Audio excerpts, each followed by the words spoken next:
రాజకీయాలు పాపిస్టివి రక్త సంబంధికులను కూడా నిట్టెనిలువునా చీల్చేస్తాయి. ఇప్పుడు శ్రీకాకుళం జిల్లా నరసన్నపేటలో అదే జరుగుతోంది. కాంగ్రెస్ టీడీపీ జగన్ తరఫున పోటీ చేస్తున్న ముగ్గురు అభ్యర్థులు రక్త సంబంధికులే.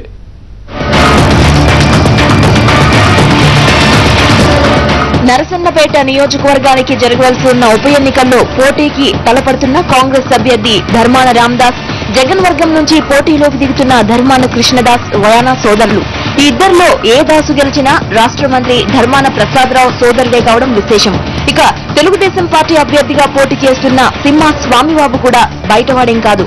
ఈ దాసులకు వరుసకు సోదరుడే అవుతాడు. ఎందుకంటే ధర్మాన వారి బావుగారి అల్లుడు ఈ సింహ స్వామిబాబు.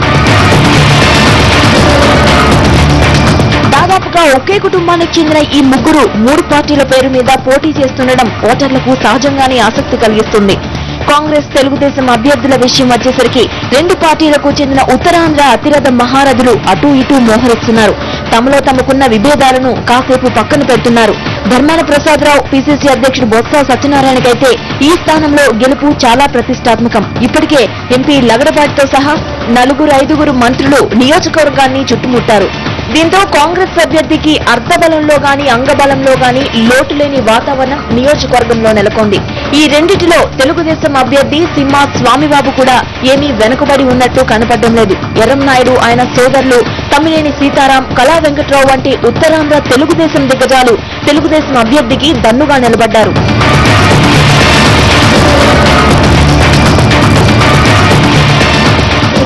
జగన్ వర్గం తరపున పోటీలోకి దిగుతున్న ధర్మాన కృష్ణదాస్ ఏక వ్యక్తి సైన్యంలాగా ముందుకు కదులుతున్నాడు.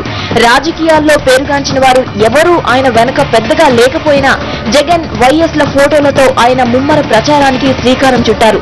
జగన్ కూడా నరసన్నపేట నియోజకవర్గంలో విస్తృతంగా ప్రచారం చేపట్టారు. ఈ సీటు ఆయన వర్గం గెలుచుకుంటే మంత్రి ధర్మాన ప్రసాదరావు, పిసిసి అధ్యక్షుడు బొత్స సత్యనారాయణ రాజకీయంగా చిన్నబుచ్చుకోవాల్సిన పరిస్థితి ఉంది.